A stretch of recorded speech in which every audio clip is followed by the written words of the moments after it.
A powerful judge humiliates two black twins in court, convinced they're just another pair of entitled troublemakers. He mocks them, dismisses their protests, and is moments away from handing down a harsh sentence, until the doors swing open. And in walks the last man he ever expected to see, the man who could destroy his career with a single word. Because these twins aren't just anybody. They're the children of his own boss. What happens when the truth comes crashing down? And will this judge's arrogance cost him everything? Stay tuned for a gripping story of power, justice, and an unexpected reckoning. Before we get into the story, comment below where in the world you are watching from today. The morning sunlight streamed through the counselor's office windows, catching the gold-embossed lettering on the invitations in Jamal and Jasmine Carter's hands. The twins sat straight-backed in their chairs, their excitement barely contained as they exchanged quick glances. Their mother, Monica Carter, sat between them, her warm brown eyes shining with pride, her hands clasped tightly in her lap. Mrs. Thompson, the school counselor, adjusted her reading glasses and smiled broadly, the crow's feet at the corners of her eyes deepening.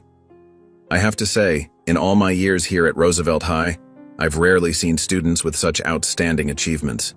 Both of you maintaining perfect GPAs while leading multiple clubs and volunteering. It's remarkable.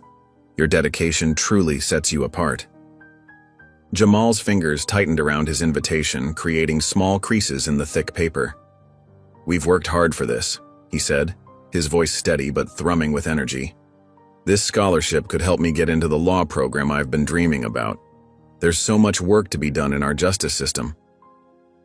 And the medical track for me, Jasmine added softly, her smile matching her brother's intensity as she smoothed her invitation flat against her knee.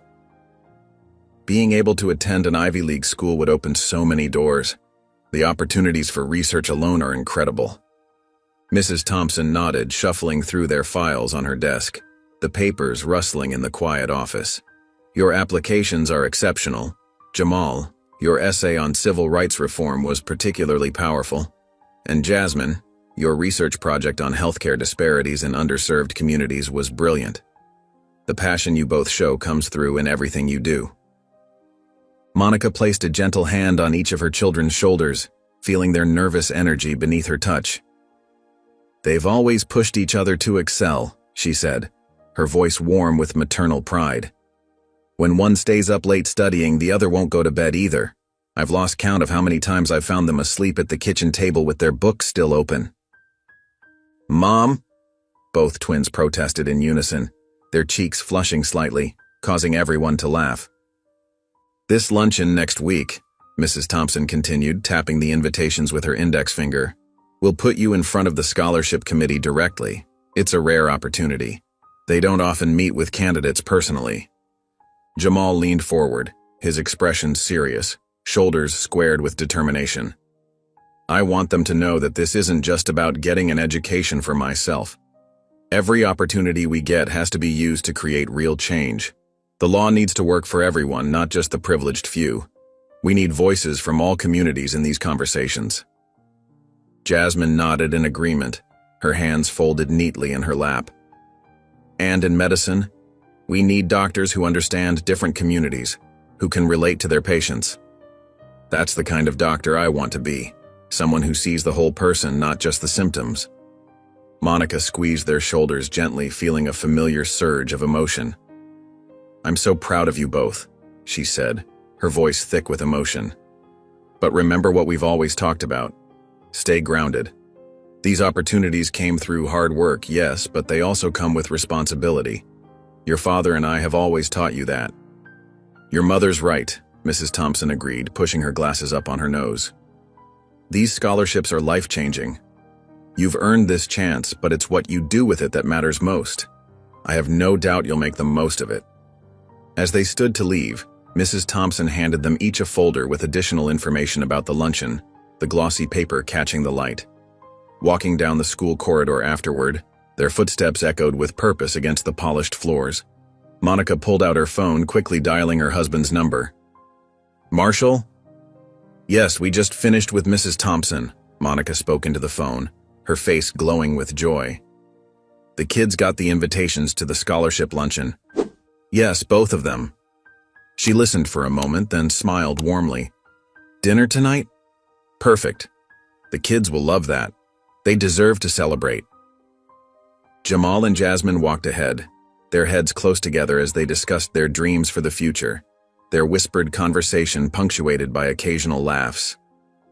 The morning sun through the hallway windows cast their shadows long before them, stretching toward the possibilities that lay ahead. Do you think Dad will try to give another one of his responsible choices speeches at dinner? Jamal whispered to his sister, nudging her shoulder playfully, making her laugh. Probably, Jasmine replied with a grin, adjusting the strap of her backpack. But today I don't even mind. We did it, brother. We really did it. Together like always. Monica watched her children, her heart full of hope and pride, remembering all the moments that had led to this day. These were the moments that made all the late nights helping with homework, all the sacrifices, all the tough conversations about working twice as hard, worth every second. Her children were ready to soar, and she couldn't wait to see how high they would fly. The soft glow of chandeliers bathed the elegant dining room of La Maison, one of the city's most prestigious restaurants. The Carter family sat at a corner table draped with crisp white linen, celebrating the twins' scholarship news. Crystal glasses clinked as a waiter poured sparkling water, the ice cubes tinkling musically. The rich aroma of French cuisine wafted through the air, mingling with the subtle notes of fresh flowers arranged in delicate vases throughout the room. Judge Marshall Carter, distinguished in his tailored navy suit, smiled at his children. I couldn't be prouder of you both, he said, his deep voice carrying the weight of authority, even in tender moments. You've proven that hard work and dedication pay off. His eyes shone with genuine pride as he looked at his twins, seeing in them the culmination of years of guidance and support. Jasmine beamed, smoothing her silk blouse. Thanks, Dad. We couldn't have done it without you and Mom showing us the way. Her fingers nervously played with the napkin in her lap, a habit she'd had since childhood. The waiter returned with their appetizers, perfectly seared scallops for Monica, French onion soup for Marshall, and Caesar salads for the twins. The family fell into comfortable conversation, sharing stories and laughs between bites. The warmth of their familial bond seemed to create an intimate bubble around their table, despite the restaurant's busy atmosphere. During a lull in the conversation, Marshall's expression grew more serious. Speaking of showing the way, he said, setting down his spoon, I need to remind you both about being careful with the Mercedes when you're driving it. His shoulders tensed slightly as he broached the subject. Jasmine playfully rolled her eyes. Dad, we know. We're always careful with your precious car. She exchanged a knowing look with her brother across the table. It's not about the car itself, Marshall explained, his tone measured. It's about how others might perceive you in it. We have to be mindful of how things can be misinterpreted. His fingers drummed lightly on the tablecloth, betraying his discomfort with the topic. Jamal, who had been relatively quiet, set down his fork with a sharp clink. Why should we have to worry about being misinterpreted just because we're black kids in a nice car? That's exactly the kind of thinking that perpetuates the problem. His jaw clenched as he fought to keep his voice steady. Monica placed a gentle hand on her son's arm. Jamal, your father is just trying to protect you. Her touch seemed to calm him slightly, though the tension remained visible in his shoulders. But that's just it, Jamal insisted, his voice rising slightly before he caught himself and lowered it again, conscious of the other diners. We shouldn't need protection from driving a car that our father worked hard to earn. We shouldn't have to constantly think about how others might judge us. Marshall leaned forward, his expression stern but concerned. Son, I understand your frustration, but this is the reality we live in. Being aware of these things isn't accepting them. It's being smart and safe. His words carried the weight of years of personal experience. It's exhausting, Jamal replied, pushing his salad around his plate. Always having to be on guard, always having to prove we belong wherever we go. The lettuce leaves wilted under his restless fork. Jasmine nodded in agreement but tried to lighten the mood. At least we know how to parallel park better than anyone else in school. All that extra practice from being so careful paid off. She offered a small smile that seemed to break through some of the tension. Monica smiled gratefully at her daughter's attempt to ease the situation. Let's focus on celebrating tonight. This is about your achievements and your bright futures. She reached for her water glass, the ice having long since melted. The conversation gradually returned to lighter topics as they enjoyed their main courses. Marshall shared amusing stories from his early days as a lawyer, and Monica talked about her students' latest research projects. Yet there remained an undercurrent of unspoken words between father and son, like a quiet stream beneath frozen ice. As they finished their desserts, a shared plate of crème brûlée and chocolate soufflé, Marshall brought up the subject one final time. Just remember what I said about being aware of your surroundings when you're driving. It's important. His voice was softer now, tinged with both love and worry. The family gathered their things and prepared to leave the restaurant. The evening air was cool and crisp as they stepped outside, the streetlights casting long shadows on the sidewalk. The valet brought their Mercedes around, its sleek black surface reflecting the city lights like a mirror. The night air was crisp as Jamal guided his father's black Mercedes down the quiet suburban streets, the engine purring softly beneath them. Jasmine sat in the passenger seat, still glowing from their celebratory dinner at Antonio's, their favorite Italian restaurant. The leather seats were warm and comfortable, and the twins chatted animatedly about their upcoming scholarship luncheon, where they would both be honored for their academic achievements. Sudden, flashing lights pierced the darkness behind them, painting the interior of the car in alternating red and blue patterns that made Jasmine's heart skip. Jamal's hands tightened on the steering wheel as he carefully pulled over to the side of the road, making sure to signal properly. "What did I do wrong?" Jamal asked, his voice tight with tension. "I was going the speed limit. I stopped at every sign." Jasmine's smile faded as she watched two officers approach in the side mirror, their shadows looming larger with each step. "Just stay calm," she whispered, reaching over to squeeze her brother's arm. "We haven't done anything wrong." Officer Daniels appeared at the driver's window, his flashlight beam harsh in Jamal's eyes, making him squint and turn away slightly. "License and registration," he barked, not bothering with any greeting or explanation. "Yes, sir," Jamal replied, reaching slowly and deliberately for his wallet. "May I ask why you pulled us over?" "I'm sure I wasn't speeding." The officer ignored his question, the beam of light sweeping across the car's interior. "This vehicle was reported stolen earlier today. Step out of the car, both of you." "Stolen?" Jasmine's voice cracked with disbelief. "That's impossible. This is our father's car, Judge Marshall Carter's car. We just had dinner with him." Officer Grayson appeared on the passenger side, his hand resting meaningfully on his holster, face stern beneath the brim of his hat. "Out. Now." The twins exchanged worried glances before complying, their movements slow and careful. The night air felt colder now as they stood on the roadside, watching helplessly as Officer Daniels began roughly searching through the glove compartment, tossing papers onto the floor. "Sir, please," Jasmine tried again, her usual composure cracking beneath the weight of the situation. "We can call our father right now. He'll verify everything we're saying." "Hands where we can see them," Officer Daniels snapped, cutting her off with a harsh glare. Jamal's anger bubbled to the surface, his jaw clenching tight. "This is ridiculous. We haven't done anything wrong. You can't just treat us like criminals without cause." "Turn around and put your hands behind your back," Officer Grayson ordered, pulling out his handcuffs with a metallic click that seemed to echo in the quiet street. "What?" No exclamation mark, Jamal protested, his voice rising with indignation. "We have rights. You can't—" Before he could finish, Officer Grayson roughly spun him around, clicking the handcuffs into place with unnecessary force. Jasmine watched in horror as her brother was restrained, tears welling in her eyes as Officer Daniels approached her with another pair of handcuffs glinting in the streetlight. The metal was cold against their wrists as the officers shoved them into the back of the patrol car, the plastic seats hard and uncomfortable beneath them.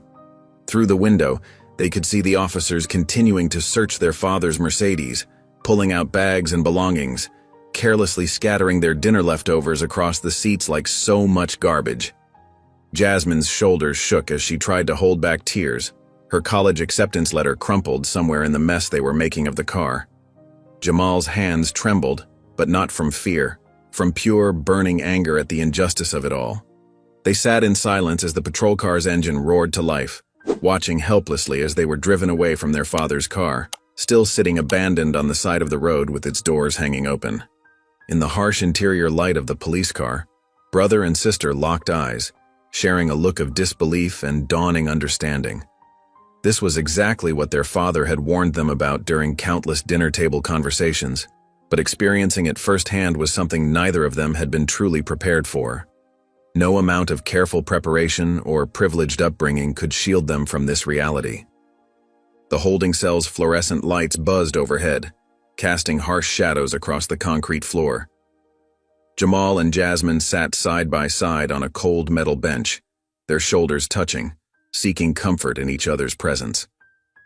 The scholarship letter that had brought them so much joy earlier that evening was now crumpled in Jasmine's trembling hands, its prestigious letterhead barely visible in the dim light. "This isn't right," Jamal muttered, his voice barely above a whisper. His fingers drummed against his knee, a nervous habit he'd had since childhood. The rhythm matched his racing heartbeat. "They didn't even let us call Dad." Jasmine smoothed out the wrinkled paper, trying to restore some dignity to the prestigious invitation. Her usually steady hands shook slightly as she folded it carefully and tucked it into her pocket. "I know," she said softly, her eyes fixed on the cell floor. The concrete was stained with years of use, telling silent stories of countless others who had sat here before them. Across the holding cell, 3 other inmates lounged on separate benches, shooting occasional glances at the twins. One of them, a man with tattoos covering his arms, snickered. A dragon design curled around his bicep, its mouth open in a perpetual snarl. "Look at these rich kids," he said to his cellmates. "Bet they've never seen the inside of a cell before." His words dripped with mockery. Jamal's jaw clenched, but Jasmine placed a gentle hand on his arm. The touch seemed to ground him, though his eyes still blazed with anger. She could feel the tension in his muscles, coiled like a spring ready to release. The clock on the wall outside the cell ticked away slowly, each minute feeling like an hour, its monotonous sound echoing in the quiet space. "Officer," Jamal called out suddenly, his voice echoing off the concrete walls. Officer Daniels looked up from his desk, his expression bored and dismissive. A half-eaten sandwich sat forgotten beside his stack of papers. "This is racial profiling, and you know it. We were driving our father's car. We have every right—" "Keep it down in there," Officer Daniels barked, not even bothering to look up from his paperwork. His pen scratched against paper with deliberate slowness. Jasmine squeezed her brother's arm tighter. "Jamal, please," she whispered, her breath warm against his ear. "Getting angry won't help us right now." The fluorescent light flickered, making Jasmine blink rapidly. She could feel tears forming but refused to let them fall. The scholarship letter in her pocket felt like it weighed 100 pounds, a cruel reminder of how quickly their perfect evening had turned into a nightmare.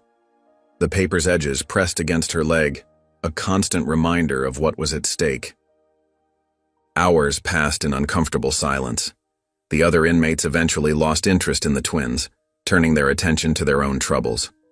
Jamal's leg bounced up and down, his pent-up energy having nowhere to go in the confined space.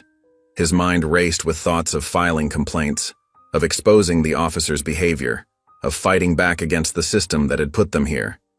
Each passing minute only fueled his determination. Jasmine sat perfectly still, her medical school dreams feeling further away with each passing minute.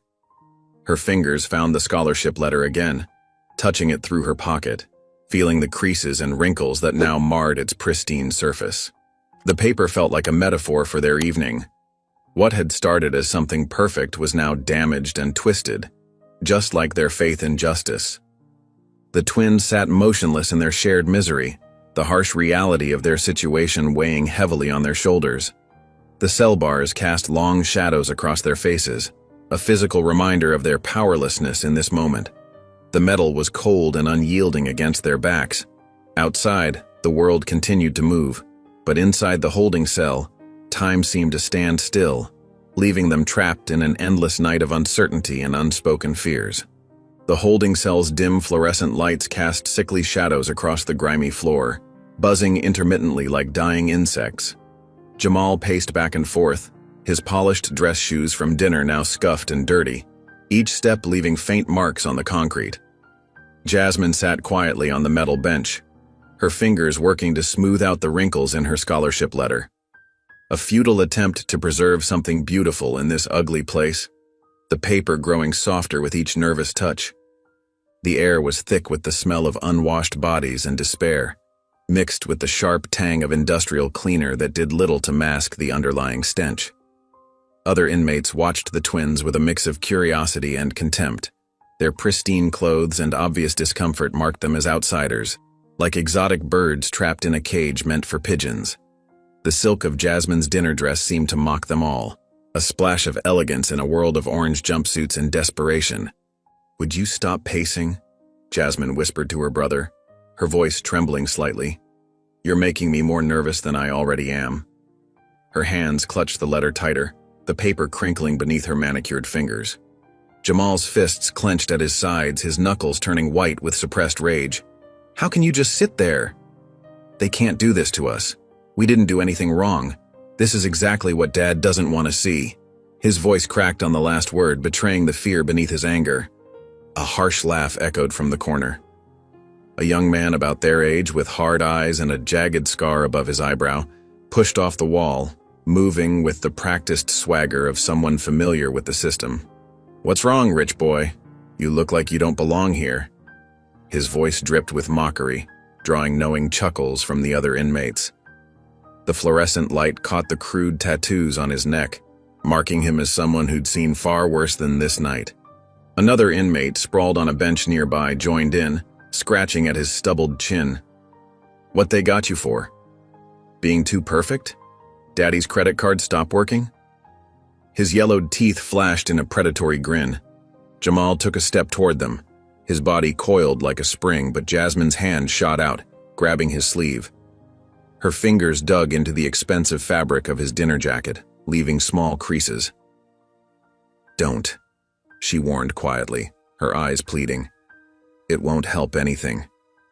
The tremor in her voice betrayed how close she was to breaking.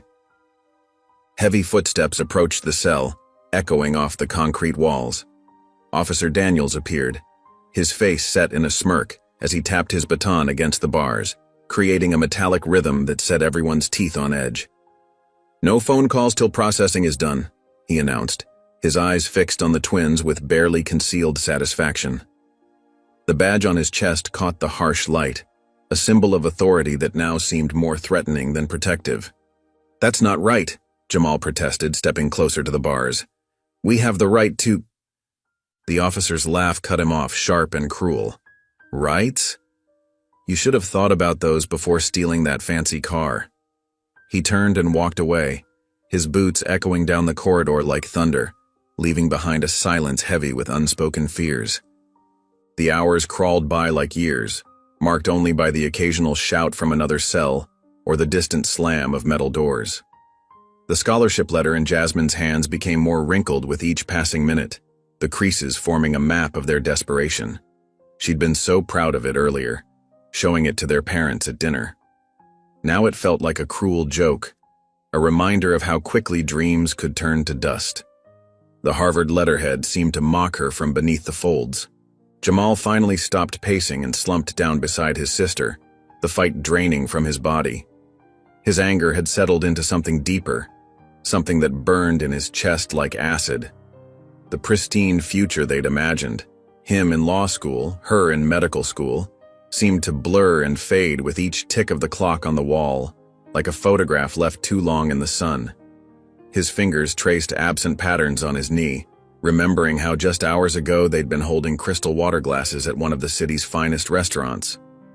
Through the small barred window, the first hints of dawn began to paint the sky in shades of gray and pink. Jasmine wiped away silent tears with the back of her hand, trying to hide them from the other inmates who had finally begun to doze off. The pearl earrings their mother had given her for graduation caught the weak light, a painful reminder of the world they'd been torn from. The cell was quieter now, filled only with the sound of shallow breathing and occasional snores, but the weight of their situation pressed down harder than ever. The scholarship letter trembled in Jasmine's hands as she folded it carefully, tucking it into her pocket like a fallen leaf. Her fingers brushed against the smooth paper, a reminder of everything they stood to lose. Jamal sat beside her, his shoulders tense, his jaw clenched, as the reality of their situation continued to sink in with each passing moment, their dreams of the future growing dimmer with the approaching dawn. The distant sound of a police siren wailed somewhere in the city, a mournful cry that seemed to echo their own despair. The looming courthouse stood as a formidable presence, its stone facade a symbol of the prejudices that had long permeated its halls. Inside courtroom 237, the harsh fluorescent lights cast unyielding shadows across Judge William Hargrove's weathered face as he settled into his leather chair. His fingers drummed impatiently against the polished oak desk, eager to begin the next case, his mind already focused on the task at hand. The bailiff approached Hargrove, placing a manila folder before him. "The Carter twins, Your Honor," he announced, his voice betraying a hint of unease. Hargrove's lips curled into a familiar scowl as he flipped through the pages, his brow furrowing with disdain. Another case of privileged youth, he thought, convinced they were above the law. He'd seen it countless times before, children from wealthy families who believed their money and status could shield them from the consequences of their actions. "Another pair of entitled troublemakers," he muttered, shaking his head in contempt, his voice dripping with a deep-seated cynicism forged from decades on the bench. Across town in Judge Marshall Carter's office, the phone rang, its hushed, nervous tone sending a chill down the seasoned jurist's spine. "Judge Carter, you need to know something. Your children, they were arrested last night." Marshall's hand tightened around the receiver, his knuckles turning white as a mix of concern and outrage flooded his voice. "What? Why wasn't I notified immediately?"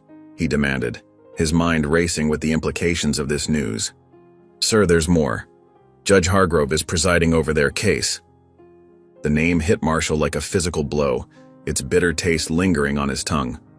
"Hargrove," he murmured, the weight of their long-standing feud settling heavily on his shoulders. Back in the courtroom, Hargrove straightened his robes, his mind already formulating his opening remarks. The twins would be brought in soon, and he was ready to make an example of them, determined to show them that status and privilege could not shield them from his version of justice, no matter how skewed it might be. Jamal and Jasmine sat in a holding cell adjacent to the courtroom, their once pristine clothes now wrinkled from a night in jail. Jasmine's scholarship letter lay crumpled in her pocket, a poignant reminder of how quickly dreams could turn to dust. Jamal's jaw was set, his eyes burning with a mixture of exhaustion and defiance, his spirit unbroken despite the challenges they faced. The bailiff approached their cell, his gruff voice cutting through the tense silence. "Time to go," he announced, signaling the start of a trial that would test the limits of justice and challenge the deeply rooted prejudices that had long plagued the system. Unaware of the gravity of the situation, Judge Hargrove settled into his chair, ready to begin another day of dispensing what he believed to be justice, his rulings oblivious to the profound impact they would have on the lives of the Carter twins and the broader struggle for equality. The courtroom buzzed with anticipation as Judge William Hargrove strode to his bench, his black robes billowing behind him like dark wings. The room stood in unison, a practiced ritual of respect that felt hollow given the circumstances. Jamal and Jasmine Carter sat rigidly at the defendant's table, their shoulders touching for mutual support, their matching navy blazers a reminder of their shared predicament. "All rise, the Honorable Judge William Hargrove presiding," the bailiff announced, his voice echoing off the wood-paneled walls and ornate ceiling. Hargrove settled into his high-backed leather chair, adjusting his reading glasses as he peered down at the case file through steel-rimmed lenses. His lips curled into a subtle smirk that made Jasmine's stomach turn. The young prosecutor shifted uncomfortably in her sensible heels, clutching her papers a bit too tightly, her freshly pressed suit doing little to hide her unease. "Case number 2347, the State versus Jamal and Jasmine Carter," the bailiff read out, his voice carrying across the hushed chamber. From the back of the courtroom, Officers Daniels and Grayson stood with their arms crossed, looking pleased with themselves, their badges gleaming under the fluorescent lights. The gathered crowd whispered among themselves, their hushed voices creating a low hum of judgment that seemed to press in from all sides. Hargrove leaned forward, his weathered hands clasped before him on the polished wood of his bench. "Well, well, what do we have here?" His voice dripped with condescension, each word carefully measured. "Seems like we have some young people who think the rules don't apply to them." Jamal's jaw clenched, a muscle twitching beneath his skin. "We didn't do anything wrong, Your Honor." His voice was steady, but his hands trembled beneath the table, betraying his inner turmoil. The judge's eyebrows shot up in mock surprise, the wrinkles on his forehead deepening. "Is that so? Driving a stolen vehicle isn't wrong?" "It wasn't stolen," Jasmine spoke up, her voice wavering slightly, her perfectly braided hair quivering with the force of her emotion. "The car belongs to our father." A cruel chuckle escaped Hargrove's lips, echoing in the high-ceilinged room. "Oh, so now Daddy's a rich man, is he?" He looked around the courtroom, inviting others to join in his amusement, his authority spreading like a poison. Several spectators laughed, the sound like needles against the twins' skin, while others shifted uncomfortably in their seats. Jamal's fingers dug into the wooden table, his knuckles turning white against his brown skin. Beside him, Jasmine blinked rapidly, fighting back tears of humiliation that threatened to spill down her cheeks. Their dreams of ivy-covered buildings and bright futures seemed to dim with each passing moment in this suffocating chamber. The young prosecutor cleared her throat, shuffling her papers with trembling fingers. Her discomfort was evident in the way she avoided meeting anyone's eyes, but she remained silent, knowing her position didn't afford her the luxury of challenging someone like Hargrove, whose reputation for harsh sentences preceded him. "Let me tell you something," Hargrove continued, settling back in his chair with the confidence of someone who had never had his authority questioned. "I've seen plenty of kids like you come through my courtroom. Think you can get away with anything because of who your parents are, or claim to be." He reached for his gavel, his fingers wrapping around the wooden handle with practiced ease, preparing to deliver his sentence. The heavy wooden doors of the courtroom suddenly swung open with a resounding crack that echoed like a gunshot. A man in an impeccably tailored suit stood in the doorway, his presence commanding immediate attention. The room fell into a shocked silence, the air thick with tension as all eyes turned to the unexpected arrival. Judge Marshall Carter's footsteps echoed through the silent courtroom as he strode down the center aisle. His presence commanded attention. His tailored suit and distinguished bearing spoke volumes. The whispers that had filled the room moments before ceased instantly. A hush fell over the spectators. Hargrove's face paled as recognition dawned. His hands, which had been confidently shuffling papers, froze. The smug expression he'd worn while addressing the twins vanished, replaced by a look of stark surprise. His carefully constructed composure crumbled. "Your Honor," Marshall Carter's voice rang out, clear and controlled, yet laced with quiet fury. "You just humiliated my children." The words hung heavy in the air, a stark accusation. Gasps rippled through the gallery, followed by a flurry of urgent whispers. Several people leaned forward, their eyes darting between the two judges, a palpable tension filling the room. In the defendant's box, Jasmine's fingers tightened on Jamal's arm.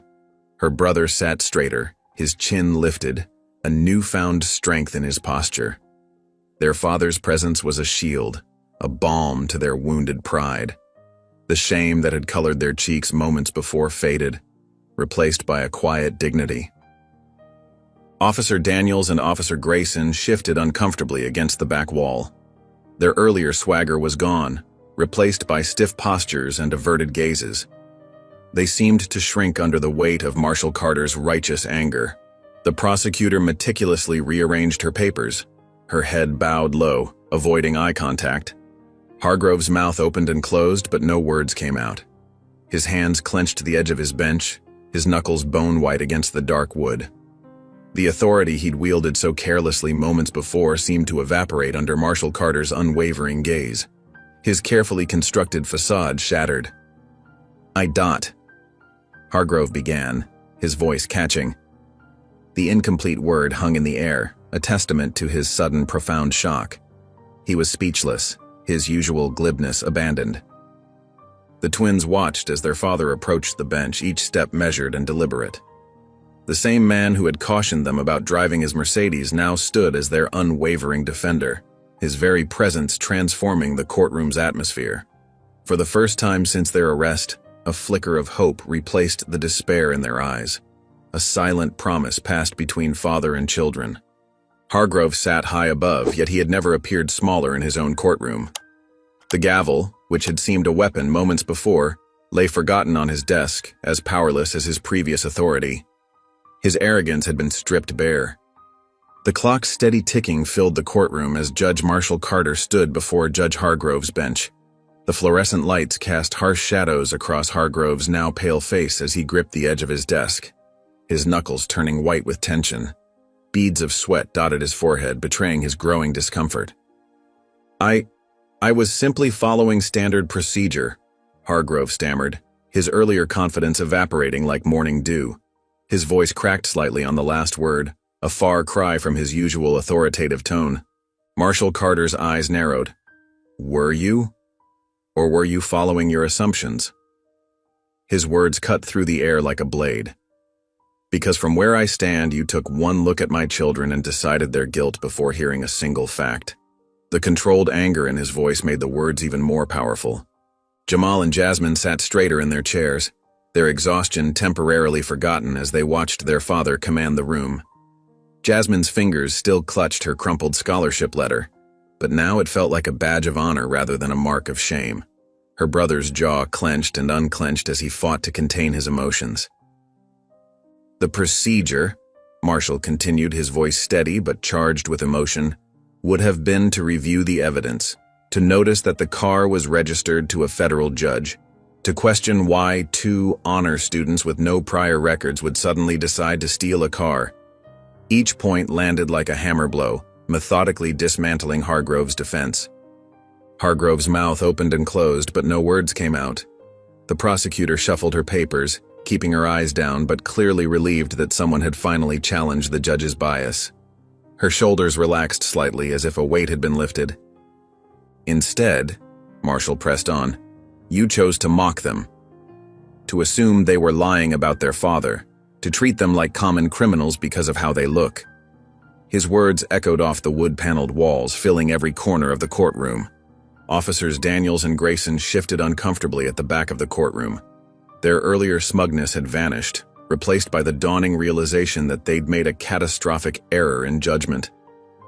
Grayson tugged at his collar while Daniels stared fixedly at the floor. Your Honor, Hargrove finally managed, his voice barely above a whisper. I assure you, if I had known... His hands shook as he adjusted his reading glasses, a nervous habit he'd never displayed before. If you had known they were my children? Marshall interrupted, his tone sharp. That's precisely the problem, isn't it? Justice shouldn't depend on who their father is. It shouldn't depend on their social status or the color of their skin. It should depend on facts, evidence, and due process. Each word carried the weight of years of similar injustices witnessed and endured. The silence in the courtroom grew heavier with each passing second. Hargrove's hands trembled slightly as he reached for his water glass, nearly knocking it over. The usually composed judge looked smaller behind his bench, diminished by the truth of Marshall's words. Marshall Carter's words hung in the air, and for the first time in his career, Judge William Hargrove found himself without a response. The weight of his actions, his assumptions, and his prejudices pressed down on him like a physical force.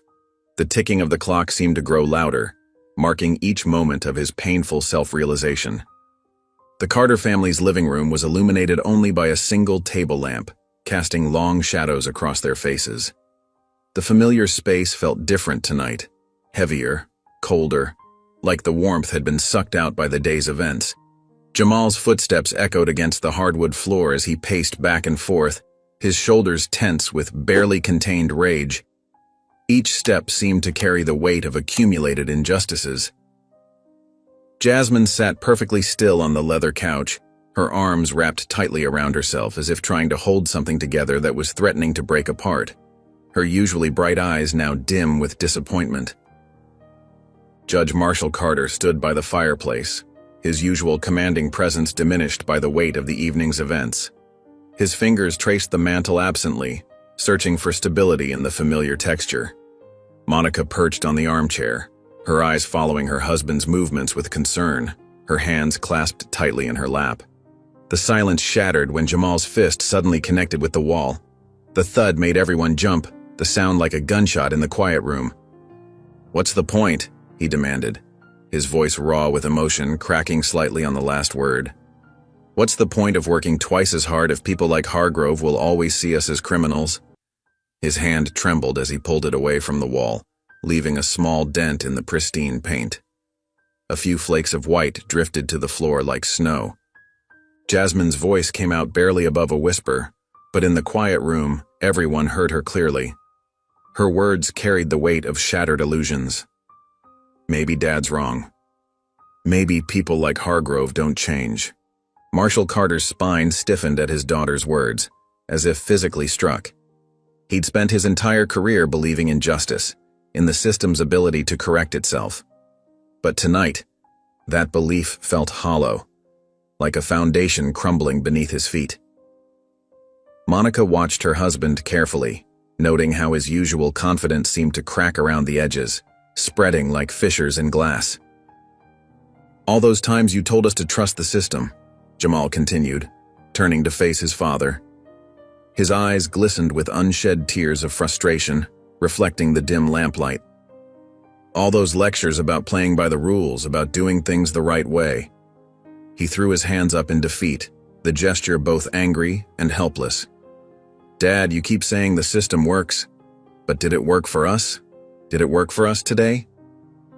Marshall Carter stood still, the weight of his children's experiences pressing down on his shoulders like a physical burden. After what felt like an eternity, he spoke, his voice heavy with realization. "Not this time." The twins exchanged glances, the admission hanging heavy in the air between them like smoke. Without another word, they both stood and left the living room, their footsteps echoing down the hallway until their bedroom doors closed with quiet clicks that seemed to echo with finality. Marshall and Monica remained in the living room, sharing a worried look across the space between them. The dent in the wall stood as a stark reminder of the evening's pain.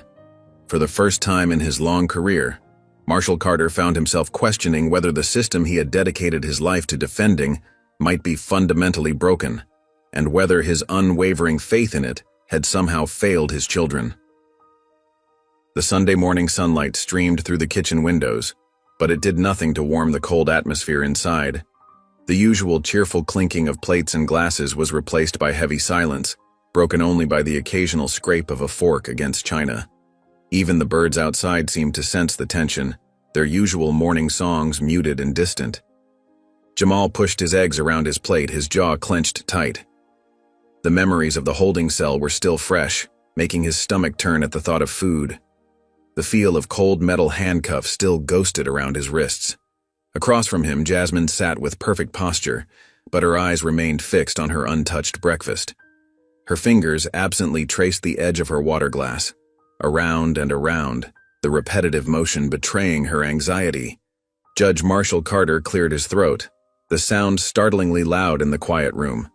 His newspaper lay forgotten beside his plate, his coffee growing cold, the steam no longer rising from the dark liquid. Monica moved between them all like a gentle breeze, refilling glasses and offering more toast, trying to maintain some semblance of normalcy. Her movements were careful, deliberate, as if she feared any sudden gesture might shatter the fragile peace. Marshall set his fork down with a deliberate click. "This isn't over." His words carried the weight of a promise. A harsh laugh escaped Jamal's throat. "What are you going to do, Dad? Talk Hargrove into suddenly caring?" His voice dripped with bitter sarcasm, each word sharp enough to cut. "Jamal, that's enough."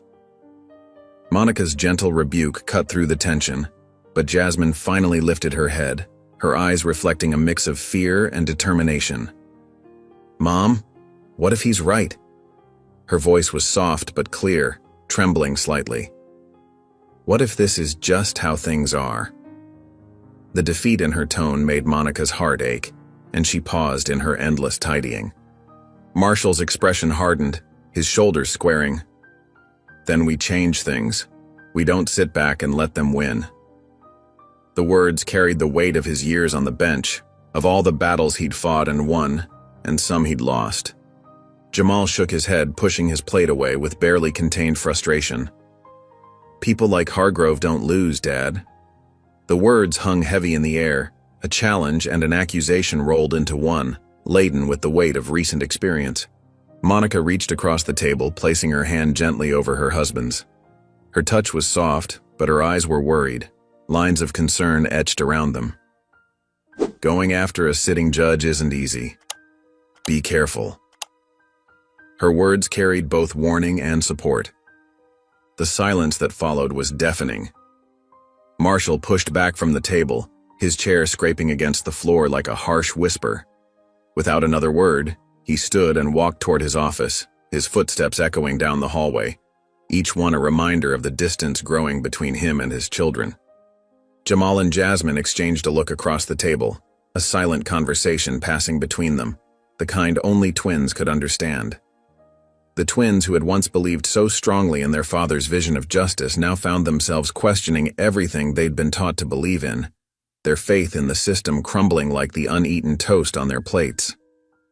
The mahogany-paneled study of the Hargrove estate sat in shadows, lit only by a single desk lamp that cast long, wavering shadows across the walls. Judge William Hargrove paced back and forth, his footsteps muffled by the thick Persian rug that had graced this floor for 3 generations. His face was flushed with anger, his usual composed demeanor completely shattered, hands clenching and unclenching at his sides. Outside in the hallway, Ryan Hargrove pressed himself against the wall, listening to his grandfather's angry muttering. The wood paneling felt cool against his back as he stood there, heart pounding. He'd never heard his grandfather like this before. The man he'd always looked up to, who taught him about justice and fairness, who had always seemed as solid and unchangeable as a mountain, sounded nothing like himself.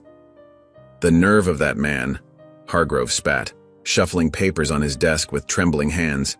Marshall Carter thinks he can waltz into my courtroom and challenge my authority? He slammed a hand down on the polished wood, making the lamp rattle. 30 years on the bench and he dares to question my judgment? After everything I've done for this community? Ryan's stomach twisted into knots. He'd heard about what happened in the courtroom from his friend who worked as an intern at the courthouse. The story had spread like wildfire through the building's marble halls. How Judge Hargrove had humiliated 2 straight-A students, treating them like criminals without cause, making assumptions that had left the whole courtroom uncomfortable. Taking a deep breath to steady his nerves, Ryan stepped into the study. "Grandpa?" Hargrove looked up, his expression softening slightly at the sight of his grandson, though the anger still simmered beneath the surface. "Ryan, what are you doing here so late?" "I heard about what happened yesterday." Ryan's voice was quiet but steady, his hands tucked into his pockets to hide their slight tremor. "With the Carter twins." Hargrove's face hardened again, jaw clenching visibly. "That's nothing for you to worry about. Adult matters." "Did you really humiliate those kids just because they were black?" The question hung in the air like a thundercloud, heavy and threatening. Hargrove's face reddened further, a vein pulsing at his temple. "You don't understand how the world works, Ryan. There are protocols, procedures, things you can't possibly comprehend at your age." "No." Ryan's voice shook slightly, but he stood his ground, drawing himself up to his full height. "I understand perfectly. You judged them before they even opened their mouths, before you knew anything about them." "It wasn't about race," Hargrove protested, but his voice lacked conviction, wavering slightly. "I was following standard procedure for suspicious circumstances." "So if I got pulled over in Dad's car," Ryan interrupted, taking a step closer, his young face set with determination, "would you assume I stole it?" The words hit Hargrove like a physical blow, draining the color from his face. He opened his mouth to respond, but no words came out. For the first time in years, perhaps decades, doubt crept into his eyes. replacing the certainty that had always lived there. Ryan waited, watching his grandfather struggle with the question, seeing the proud man he'd always known suddenly look lost and uncertain. The silence stretched between them, heavy with unspoken truths and uncomfortable realizations.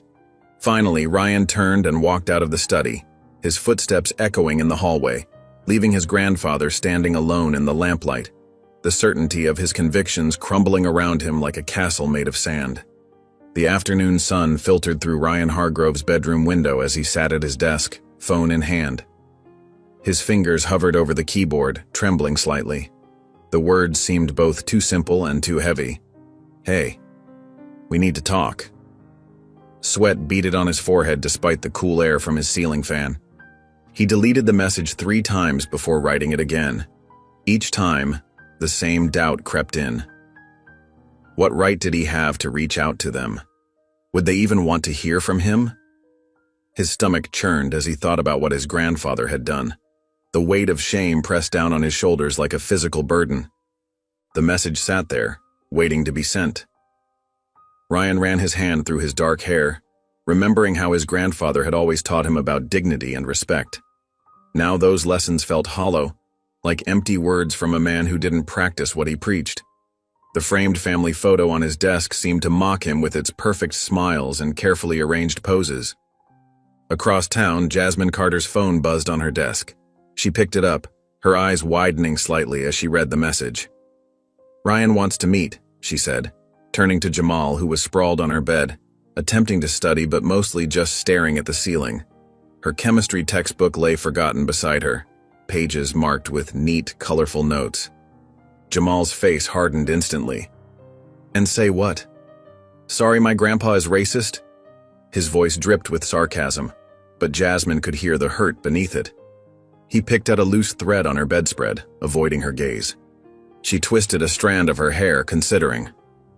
"Maybe we should at least hear him out." The words came out carefully, measured.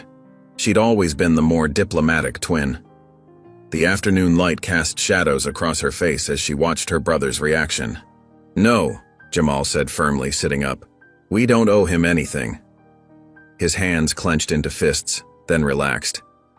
The memory of the holding cell was still too fresh, too raw. The cold metal bench, the echoing footsteps, the humiliation, it all came rushing back. Jasmine sighed, looking back at her phone. "Fine, but I want to hear what he has to say." She understood her brother's anger. She felt it too. But something in Ryan's message seemed genuine. Their shared history of science fairs and study groups couldn't be completely meaningless. Jamal stared at the ceiling again, his jaw working. The silence stretched between them until he finally exhaled heavily. "Fine," he muttered. "But I'm not shaking hands."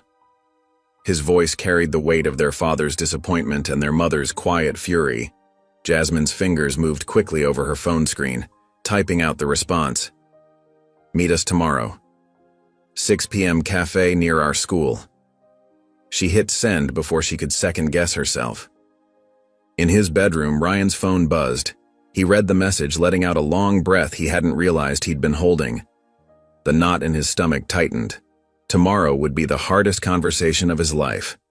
The setting sun cast long shadows across his room, a reminder that time was moving forward whether he was ready or not. The cafe buzzed with the gentle hum of conversation and the whir of coffee machines. Afternoon sunlight streamed through large windows, casting long shadows across the wooden tables. The aroma of fresh roasted beans and warm pastries filled the air, a stark contrast to the tension at one of these tables, where 3 teenagers sat in uncomfortable silence. Ryan Hargrove's hands were wrapped tightly around his untouched coffee cup, his knuckles white from tension. A bead of condensation trickled down the side of the cup, pooling unnoticed on the table. Across from him, Jamal Carter's rigid posture and crossed arms made it clear he'd rather be anywhere else. His foot tapped an agitated rhythm against the floor. Between them, Jasmine Carter sat perfectly still, her eyes moving between the 2 boys like a referee waiting for the first punch. The silence stretched until Ryan cleared his throat. "I know my grandfather was wrong."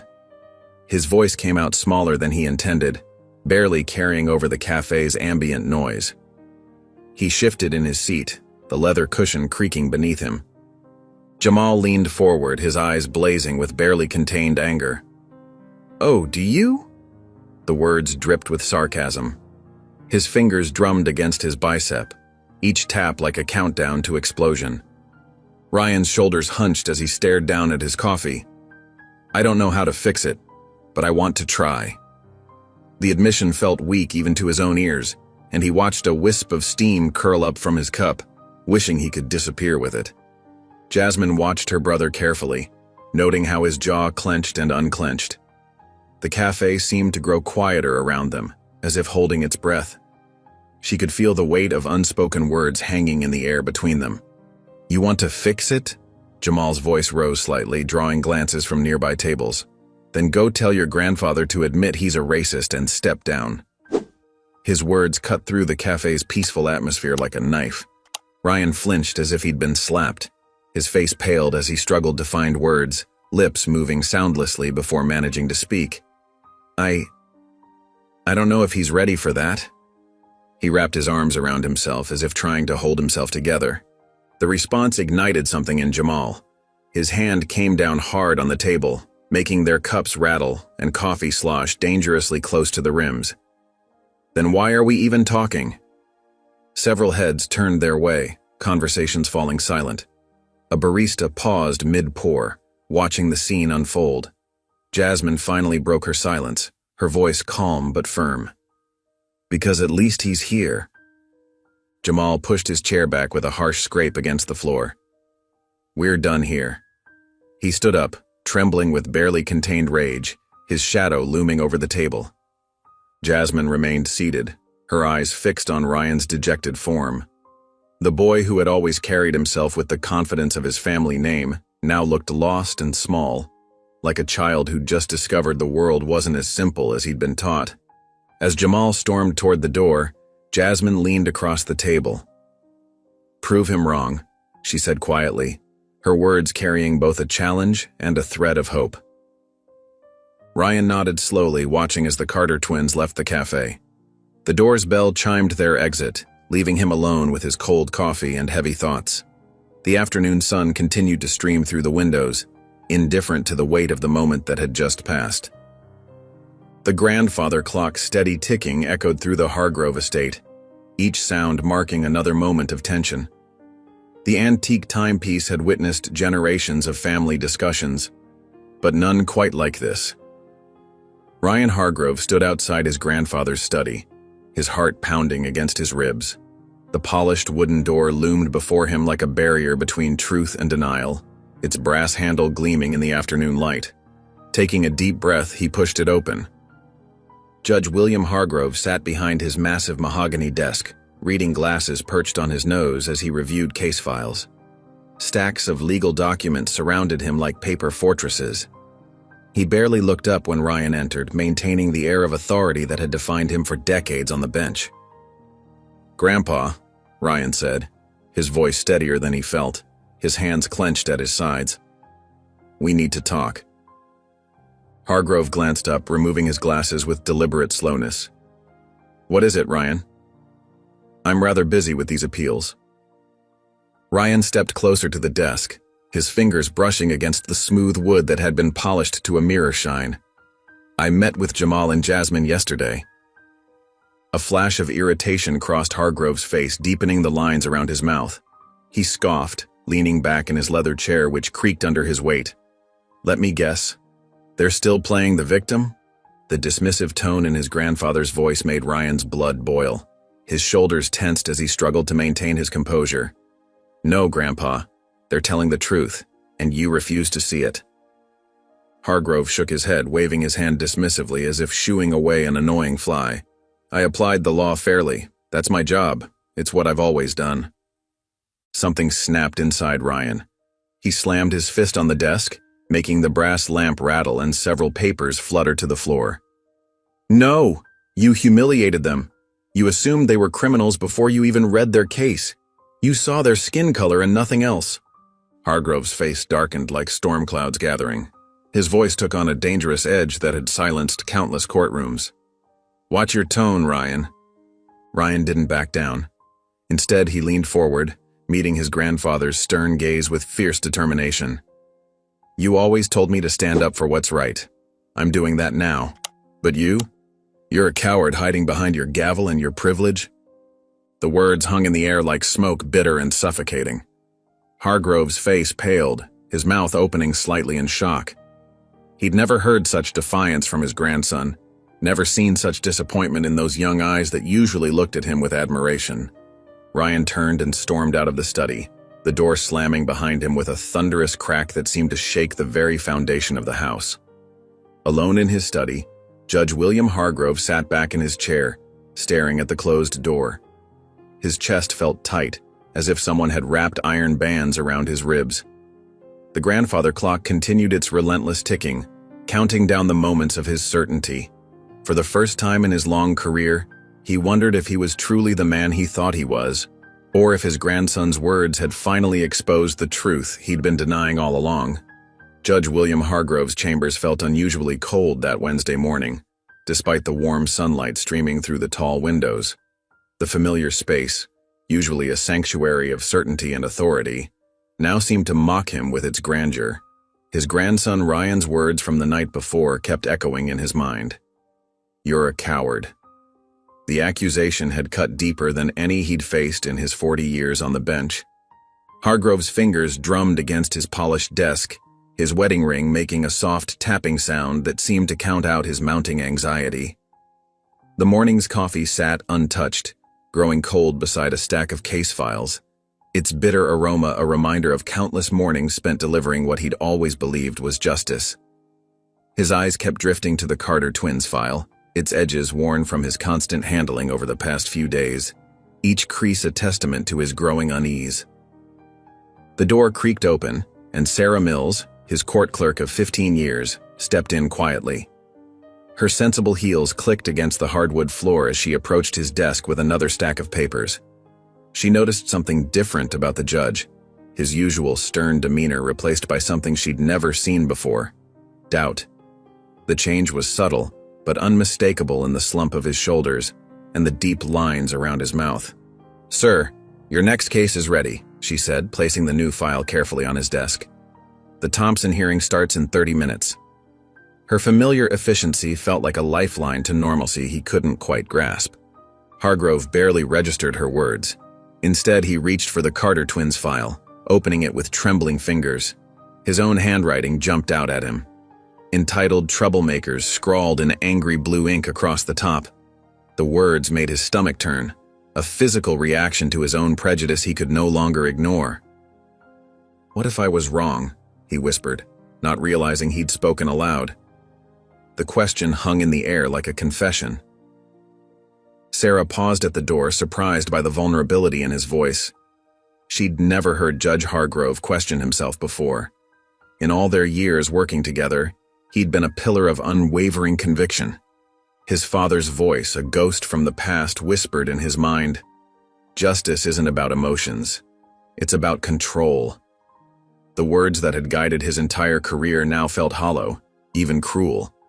He remembered how his father would sit at their dinner table, proudly declaring that the law was colorblind, his face flushed with self-righteousness. But now, looking at his notes about the Carter twins, Hargrove could see nothing but his own prejudice staring back at him, as clear as a reflection in still water. He rubbed his temple, feeling a headache building behind his eyes. The weight of decades of decisions pressed down on him like a physical burden. How many other times had he let his biases cloud his judgment? How many lives had he affected with his unexamined prejudices? Each question felt like another crack in the foundation of his certainty. Officer Daniels and Officer Grayson's report lay open before him, the official police letterhead suddenly seeming less authoritative than it had days ago. Their account of the twins' arrest now seemed riddled with inconsistencies he'd willfully ignored. The same assumptions he'd made about the twins were right there in the officer's report. Assumptions about who could own a luxury car, about what kind of people deserved the benefit of the doubt. The casual prejudice was so obvious now it made him feel sick. With a sharp movement, Hargrove closed the file. The sound echoed through his chambers like a gunshot, making Sarah jump slightly at her desk outside. He pushed back his chair and stood up, his decision made.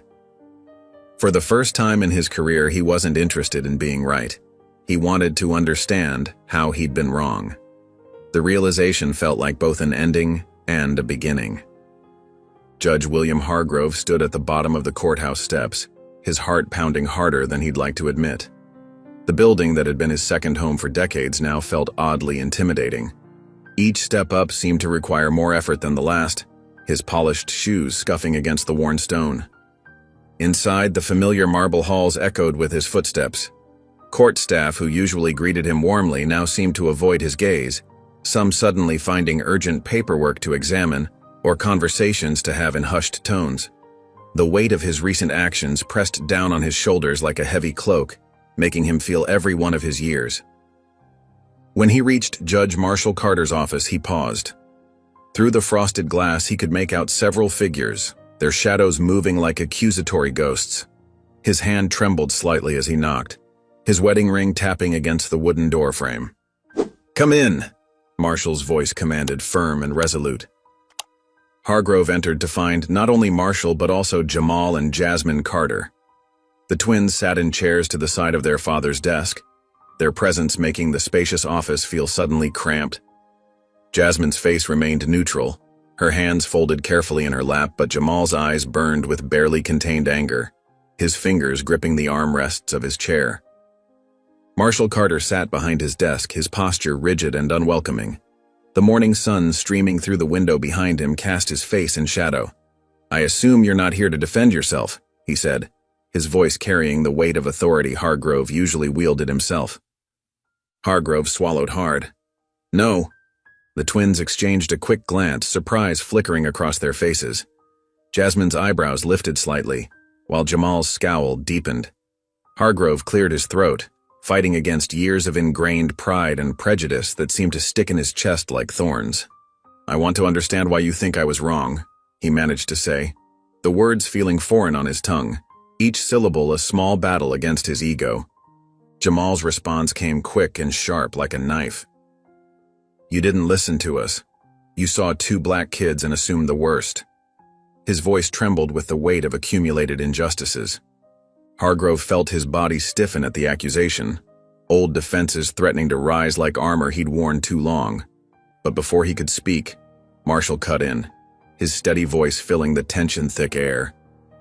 "You can't fix this if you won't acknowledge it," Marshall said, his words carrying the weight of truth Hargrove had been avoiding, each one striking like a hammer against his carefully constructed worldview. Hargrove's jaw clenched as he struggled with his response, feeling sweat gather at his collar. "I don't know how to fix it," he admitted, the confession leaving him feeling exposed and vulnerable, like a man stripped of his robes. Marshall leaned forward in his chair, his eyes locked on Hargrove's. The leather creaked beneath him as he moved. "Then you start by admitting what you did was wrong." The silence that followed felt electric. Hargrove stood there, a man who had never apologized for his judgments, facing the moment of truth. His mouth went dry as decades of certainty crumbled around him, leaving him standing in the rubble of his own making. Judge William Hargrove sat in his dimly lit study, surrounded by towering shelves of law books that had been his constant companions for decades. The leather-bound volumes that usually brought him comfort now seemed to mock him with their presence, each spine a silent witness to the countless judgments he'd handed down. His desk lamp cast a warm glow across scattered papers, but he couldn't focus on any of them, his mind too clouded with doubt and regret. His fingers traced the edge of an old photograph, himself on the day of his first appointment to the bench. Young, proud, absolutely certain of his place in the world. The smile in the picture now seemed arrogant, the posture too stiff, a reminder of how sure he'd been about everything back then. He barely recognized that version of himself anymore. "What have I done?" he whispered to the empty room, his voice catching slightly. The words hung heavy in the air, echoing the weight of decades of decisions made with unwavering but misguided conviction. A floorboard creaked, and Hargrove looked up to see Ryan standing in the doorway. His grandson's presence made him feel even more vulnerable, like a man stripped of his armor. The usual mask of authority he wore had crumbled away, leaving only raw truth behind.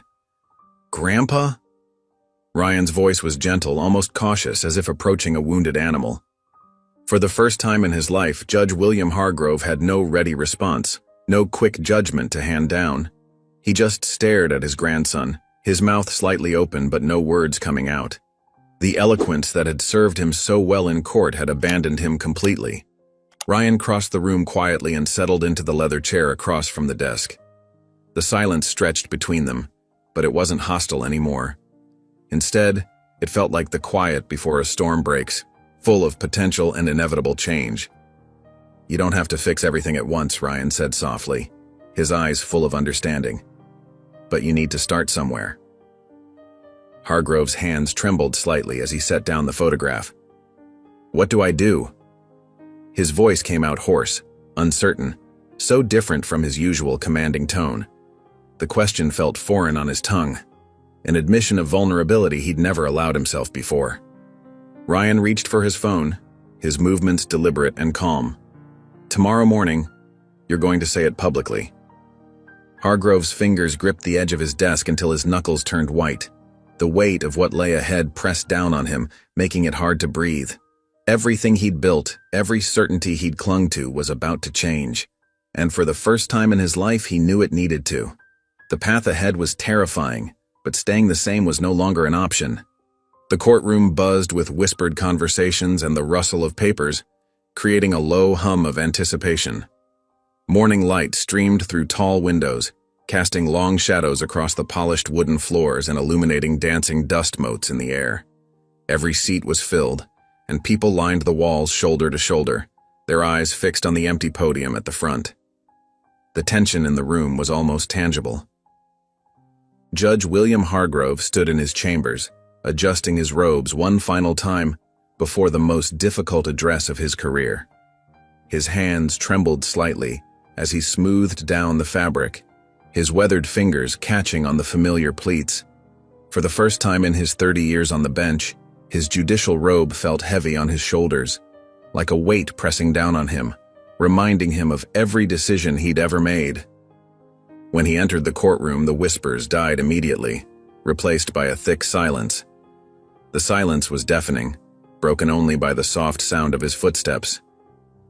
From his position, he could see the Carter twins sitting in the front row, their faces unreadable but their postures rigid with attention. Judge Marshall Carter stood to the side, his expression stern but attentive, hands clasped behind his back. In the back, Ryan watched with hopeful eyes, giving his grandfather a small nod of encouragement, his young face full of support. Hargrove approached the podium, his footsteps echoing in the hushed room like drumbeats. His fingers gripped the wooden edges tightly, seeking stability in their solid presence. The faces before him blurred slightly, and he blinked to clear his vision, feeling the weight of hundreds of eyes upon him. "I am here today to admit something I never thought I would have to." His voice carried through the room, stronger than he felt inside, though his heart hammered against his ribs. The gathered crowd stirred, and several reporters leaned forward in their seats, pens poised expectantly. Hargrove paused, swallowing hard against the tightness in his throat. "I was wrong." The words hung in the air like suspended crystals.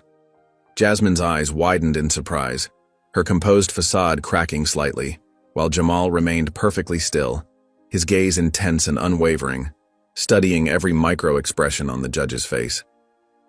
Drawing a deep breath that seemed to fill his entire chest, Hargrove continued, "I allowed my biases to cloud my judgment. I humiliated two young people who deserved better.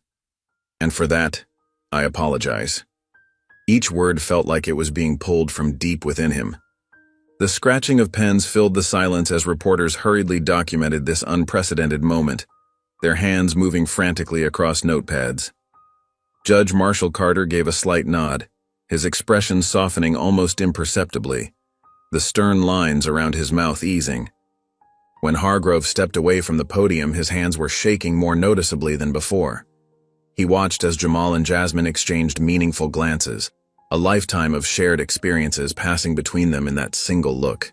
It wasn't forgiveness, he knew better than to expect that, but it was something. A beginning, perhaps, a crack in the wall between them.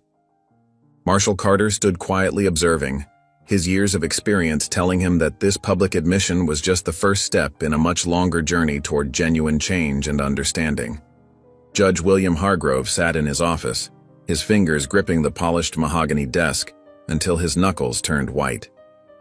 The morning sun cast long shadows through the Venetian blinds, creating bars of light across his face that seemed to mock his current situation. Outside his door, he could hear the constant murmur of voices and hurried footsteps. The courthouse was alive with speculation about his unprecedented public admission. The whispers and hushed conversations felt like a rising tide against his door.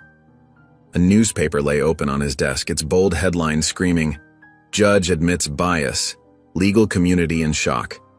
The black letters seemed to burn into his retinas. He hadn't slept much last night, the weight of his decision pressing heavily on his conscience. Every time he'd closed his eyes, faces from past cases had floated through his mind. Ryan stood by the window, watching the crowd of reporters gathering outside like vultures circling their prey. His presence gave Hargrove strength, even as doubt gnawed at his insides. The young man's unwavering support meant more than any legal victory ever had. In his grandson's steady gaze, he found the courage to face what was coming. The sharp rap of knuckles against his door made both men turn. Judge Marshall Carter stood in the doorway, his expression unreadable, his shoulders squared with purpose. He stepped inside without waiting for an invitation, closing the door behind him with a soft but decisive click. "You did something unheard of yesterday," Marshall said, his voice steady and measured, each word carefully chosen. Hargrove nodded slowly, his voice coming out lower than usual, rough with emotion. "And now, I have to do more." His hands trembled slightly as he pulled out a thick manila folder from his desk drawer. The folder was stuffed with case files, post-it notes sticking out at odd angles, each one marking a decision he now questioned. Ryan watched the exchange silently from his position by the window, pride and concern battling in his expression. He knew what these files meant, hours of his grandfather's late-night soul-searching, reviewing years of decisions. He'd witnessed the sleepless nights, the muttered self-recriminations, the slow dawning of understanding. "I'm reopening every case where I might have let my assumptions influence my decision," Hargrove explained, spreading some of the files across his desk. Each one represented a life affected by his biases, a person who might have received unfair treatment in his courtroom. The stack seemed to grow taller with each passing moment. Marshall Carter studied him for a long moment, his expression thoughtful. Finally he spoke, "Then I hope you're ready for the fallout." His tone carried both warning and respect. The words hung heavy in the air, thick with implications. Hargrove reached for his phone, his movement deliberate and purposeful. He dialed a number he never thought he'd need to use, his voice steady despite his racing heart. This was the point of no return. "I need an emergency meeting with the Judicial Oversight Committee," he said into the receiver, knowing that with these words, he was changing not just his own future, but potentially the lives of countless others. The afternoon sun beat down mercilessly on the courthouse steps as a sea of reporters jostled for position, their elbows sharp and determined.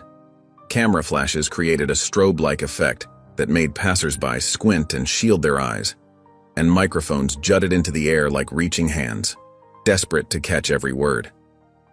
The media circus was in full swing, with reporters from every major network crowding the scene, their voices creating a constant buzz of excitement and speculation. "Breaking news from the Jefferson County Courthouse," a blonde reporter shouted into her microphone, fighting to be heard over the crowd's persistent murmur. Her perfectly styled hair whipped in the wind as she steadied herself against the surge of bodies. Judge William Hargrove's shocking admission of racial bias continues to send shockwaves through the legal community. In the Carter family living room, Jamal slouched on the couch, his expression darkening as he watched the coverage. His fingers drummed an agitated rhythm against the armrest. Jasmine sat cross-legged beside him, scrolling through her phone with intense focus while Monica perched on the edge of the armchair, a newspaper spread across her lap, its pages crinkling with each movement. "This is ridiculous," Jamal muttered, gesturing at the TV with barely contained anger. They're acting like he's some kind of hero for admitting what he did, as if confessing makes everything okay. On screen, a legal analyst in a crisp charcoal suit spoke earnestly to the camera, his carefully chosen words carrying weight. This is unprecedented in our judicial system. A sitting judge voluntarily admitting to racial bias and promising to review past cases. We're in uncharted territory here. Jasmine looked up from her phone, her brow furrowed in concentration. Some people are calling for him to step down. There's a whole hashtag trending. The comments are pretty heated on both sides. Monica smoothed the newspaper on her lap for the third time, her eyes scanning the bold headlines. Her wedding ring caught the light as her hands moved across the paper. The question is, does he really mean it? Or is he just trying to save face? It's not always easy to tell genuine remorse from damage control. The TV anchor's authoritative voice cut through their conversation. Judge Hargrove has announced he will be reviewing past rulings for racial bias. Legal experts are divided. Should he remain in power or should he resign? The debate continues to intensify. Split-screen footage showed various legal experts debating the issue, their faces animated with conviction. One argued for immediate resignation, his tie slightly askew as he gestured emphatically, while another praised Hargrove's courage in confronting his biases, her calm demeanor a stark contrast. Jamal ran his hands over his face in frustration, letting out a heavy sigh. If he truly wants to make a change, stepping down would be the first step. Actions speak louder than words. Jasmine turned to look at her brother, her voice softer than usual, tinged with thoughtfulness. Or maybe real change happens from the inside. Sometimes staying and fixing things is harder than walking away. They both fell silent as the screen cut to footage of an upcoming judicial hearing. The caption below read, "Judge Hargrove's career hangs in balance. Hearing scheduled." The blue glow of the television cast shadows across their faces as they watched, each lost in their own thoughts about what justice really meant and how best to achieve it. The Sunday morning light streamed through the kitchen windows, casting warm patches across the scattered papers on the table. Jamal and Jasmine sat side by side, methodically working through their scholarship paperwork. The forms that had once filled them with pure joy now carried a weight of experience they hadn't expected. Each checkbox and signature line seemed to hold echoes of their recent encounters with injustice. Monica stood nearby, coffee mug in hand, watching her children with a mixture of pride and concern. She noticed how Jamal's jaw would tighten occasionally as he wrote, how Jasmine's normally steady hand sometimes hesitated over the pages. The steam from her coffee curled upward, matching the spiral of worry in her chest. "Don't forget to include your community service hours," Monica reminded them gently. "Every detail matters." She knew these scholarships could be their stepping stones to something greater, a chance to effect real change. The familiar sound of Marshall's footsteps drew their attention. He entered the kitchen, his weekend casual attire, a soft blue polo shirt and khakis, a stark contrast to his usual judicial robes, and set his briefcase down with purpose. The leather case made a soft thud against the hardwood floor. "Hargrove is scheduled to testify before the ethics board tomorrow," he announced, his voice steady but weighted with significance. His fingers drummed once against the briefcase's worn handle. Jamal didn't lift his eyes from his paperwork. And the single word carried years of skepticism, heavy with memories of disappointments. Marshall pulled out a chair and sat down, folding his hands on the table. And he isn't fighting it. He's taking full responsibility. The morning light caught the silver in his hair as he leaned forward. This made Jasmine look up, her pen pausing mid-sentence. "And what do you think, Dad?" Her voice was soft but curious, her eyes searching his face for clues. Marshall's shoulders settled as he considered his response. "I think I've spent my life believing people can change, but I never thought someone like Hargrove would be tested like this." His words carried the weight of decades on the bench, watching both redemption and regression. What if he's only doing it because he got caught? Jamal's question cut through the air, sharp and direct, his pen tapping against the table in frustrated rhythm. Marshall leaned forward slightly. "That's the thing about accountability. It doesn't matter why you start. It matters if you follow through." His tone held the patience of a man who'd seen justice work its slow, imperfect path. The twins exchanged a look, one of those silent conversations that only siblings who've shared every life experience could have. Their father's unwavering belief in redemption had always seemed naive to them, but now they weren't so sure. Something had shifted in their understanding. Jasmine set down her pen deliberately, the small sound somehow filling the kitchen. "If he actually follows through, I'll believe it." Her words held a careful balance of doubt and possibility. Jamal said nothing, but his silence had lost its earlier edge. He returned to his paperwork, his movements less tense than before. The morning sun continued to warm the kitchen, and the family settled into a thoughtful quiet, each processing their own version of hope and skepticism. Outside, a gentle breeze stirred the leaves, nature's reminder that change was always possible. The evening news cast blue shadows across the Carter family's living room, the flickering light dancing on the walls like a silent movie.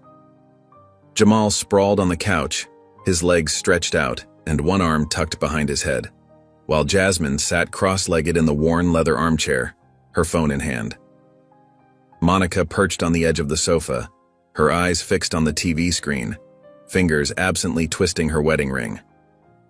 The news anchor's crisp voice filled the room. "Breaking news tonight in the ongoing story of Judge William Hargrove. In what many are calling an unprecedented move, the judge has formally requested an independent committee to review his past rulings for potential racial bias. This decision comes after weeks of mounting public pressure." Jamal let out a harsh laugh, his jaw tightening. "Unbelievable." The anchor continued, her professional demeanor unwavering. "Additionally, sources confirm that Judge Hargrove will serve as a legal advocate for racial justice reform within the judiciary system. The judge has pledged to work closely with civil rights organizations." "Look at this," Jasmine said, holding up her phone, the screen's glow illuminating her face. "Social media is split. Some people think he's just trying to save face, while others believe he's genuinely trying to change the system. The comments are getting pretty heated." Monica glanced toward the doorway where Marshall stood, his shoulder against the frame, still wearing his work suit minus the tie. "What's your take on this?"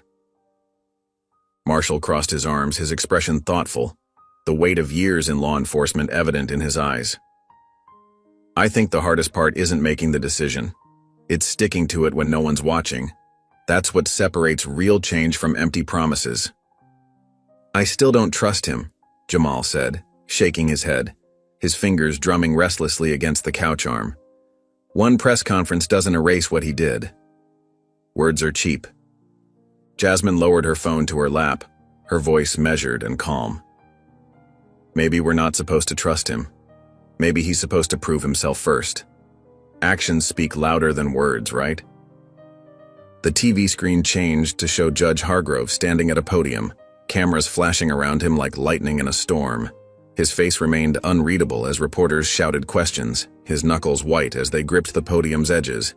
Jamal and Jasmine exchanged a final glance, both knowing this was far from over. This was just the beginning of a long journey toward justice. The Carter household dining room gleamed under soft lighting, the table set with their best china and silverware. Crystal glasses caught the light and sparkled, while the aroma of Monica's signature roast chicken wafted through the air. Judge William Hargrove sat stiffly at one end, his shoulders tense beneath his tailored suit. The contrast between his usual courtroom authority and current discomfort was stark, highlighted by the way his fingers fidgeted with his napkin. Jamal kept his arms crossed, barely touching his food. His eyes occasionally darted toward Hargrove, sharp and untrusting, like a guard watching a suspect. Beside him, Jasmine maintained a careful watch, her movements measured and deliberate as she cut her food into precise pieces. Judge Marshall Carter sat strategically between both sides, his presence a calculated buffer, while Monica observed the scene with quiet intensity, ready to intervene if needed. Ryan Hargrove shifted in his seat, his gaze bouncing between his grandfather and the twins. The hope for reconciliation was written clearly across his young face, his expression brightening whenever anyone spoke. The clink of silverware against plates filled the awkward silence. Someone cleared their throat. A glass was set down too firmly, making the water inside ripple.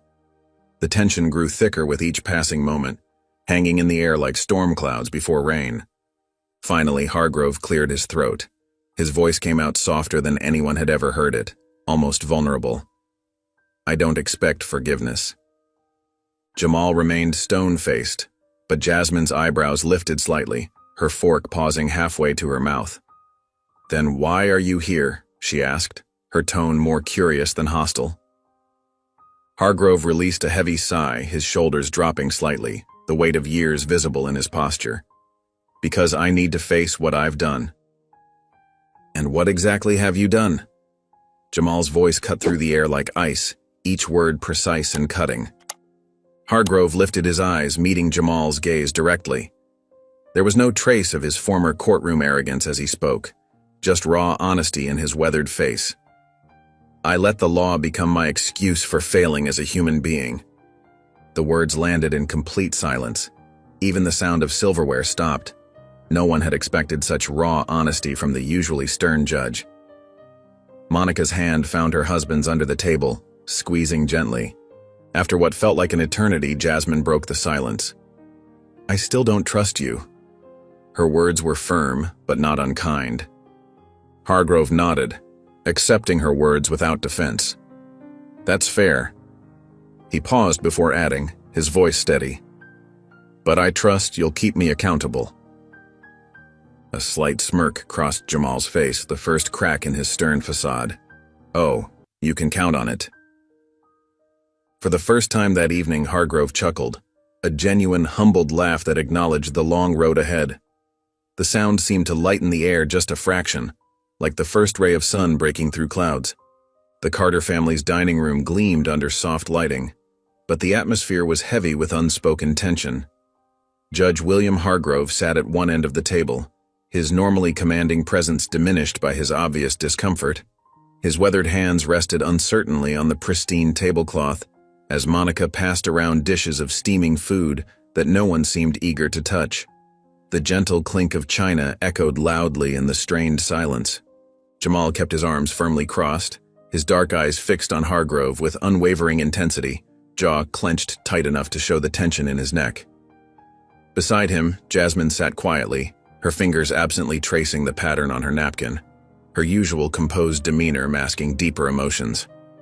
Ryan Hargrove shifted in his seat, glancing between his grandfather and the twins with nervous hope, clearly wanting to bridge a gap that seemed impossibly wide.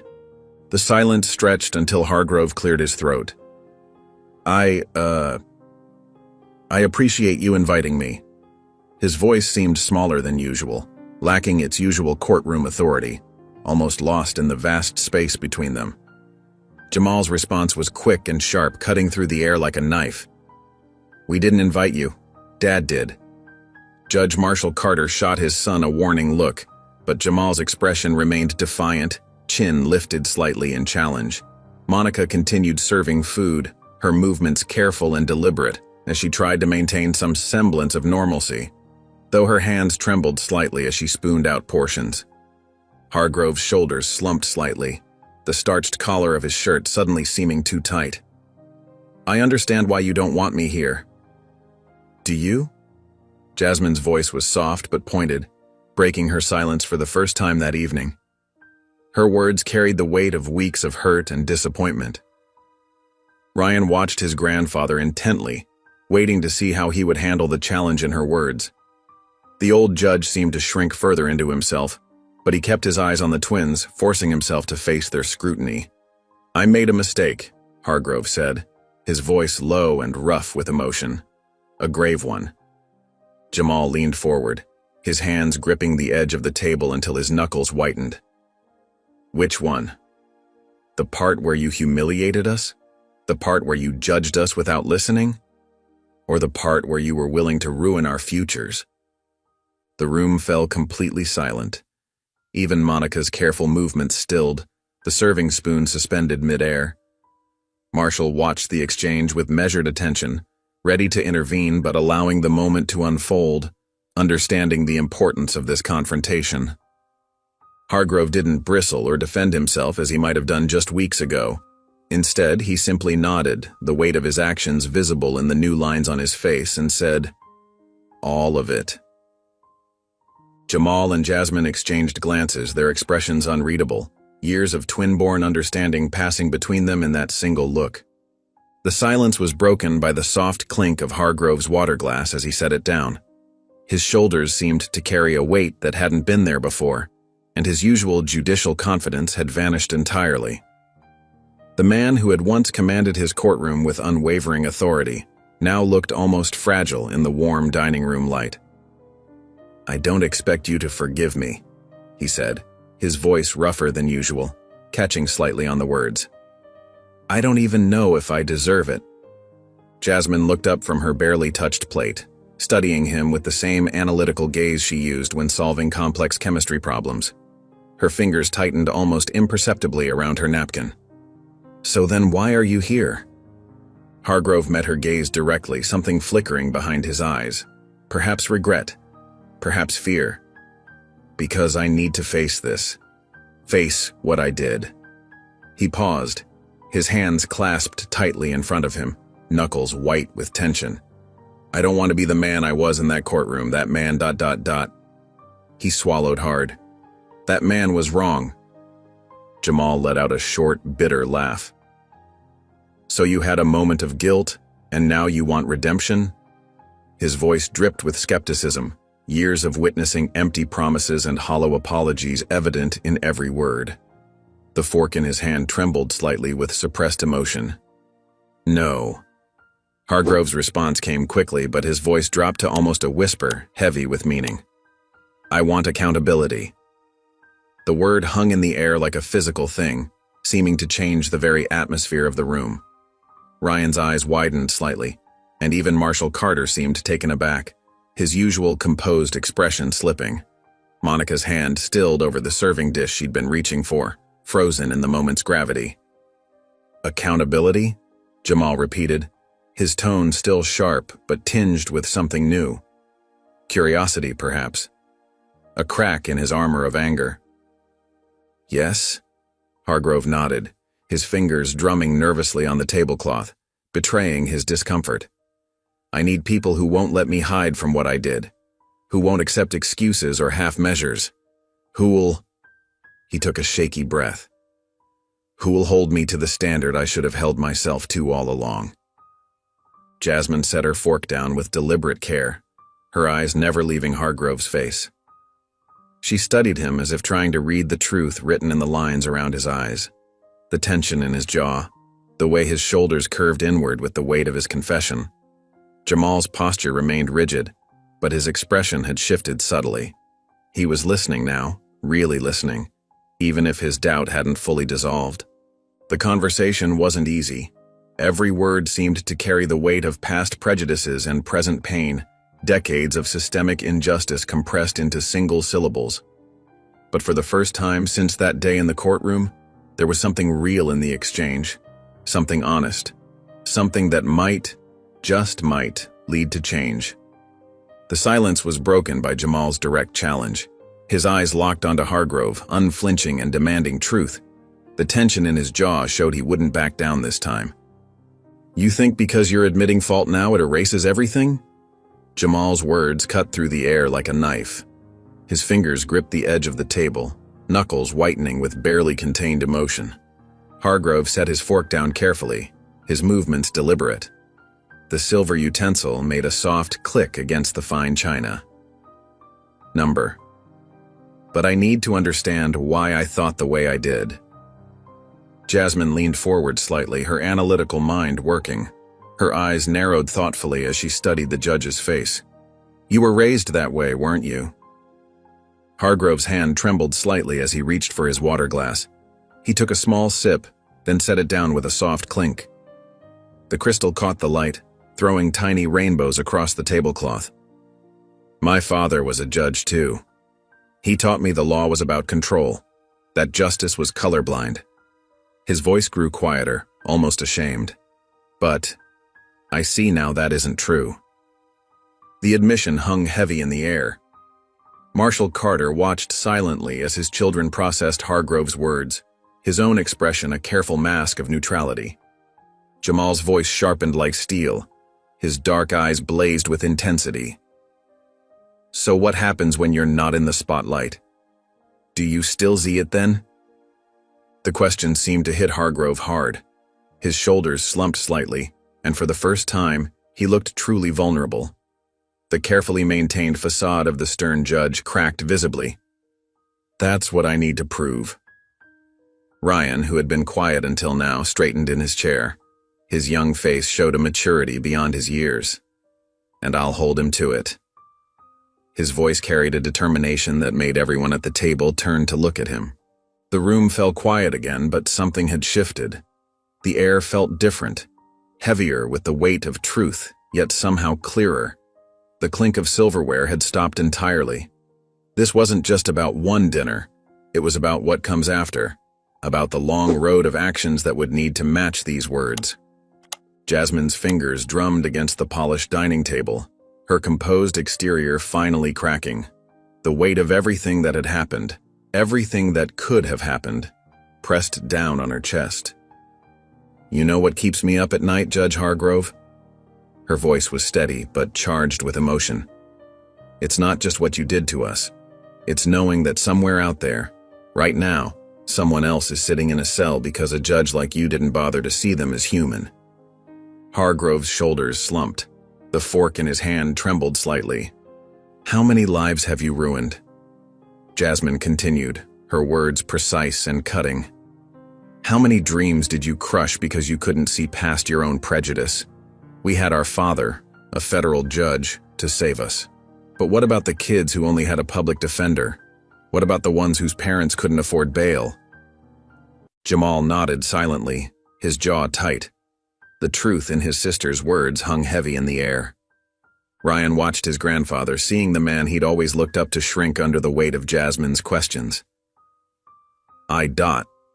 Hargrove started, then stopped.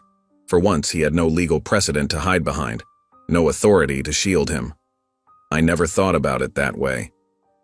"That's the problem," Jasmine said, her voice softening but not losing its edge. "You never had to think about it.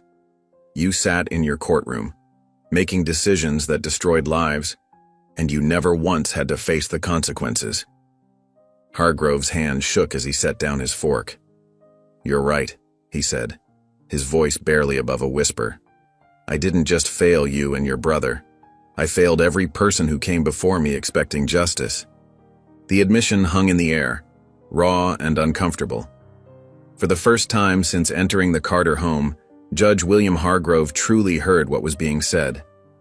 He didn't try to defend himself or explain away his actions.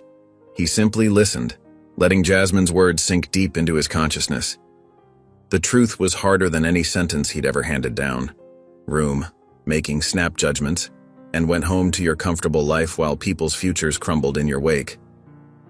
Monica reached for her daughter's hand, squeezing it gently. The pride in her eyes was unmistakable. Marshal Carter watched the exchange with careful attention, noting how his old colleague seemed to physically age with each word Jasmine spoke. "You're right," Hargrove admitted, his voice barely above a whisper.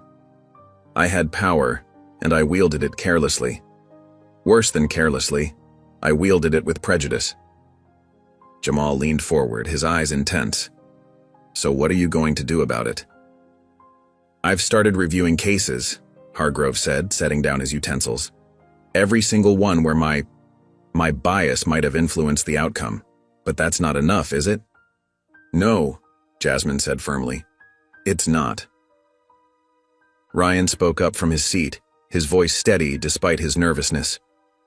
"Grandpa, remember what you told me about justice when I was little? That it should be blind?"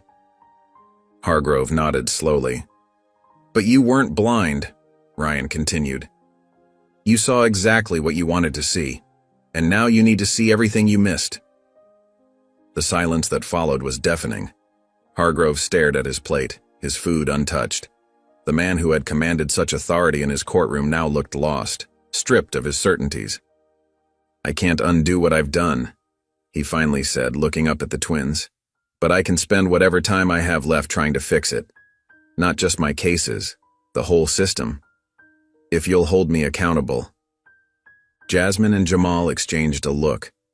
Their father had always taught them that true change started with acknowledgement of wrongdoing, but acknowledgement was just the beginning. "We will," Jamal said, his voice firm. "Every step of the way."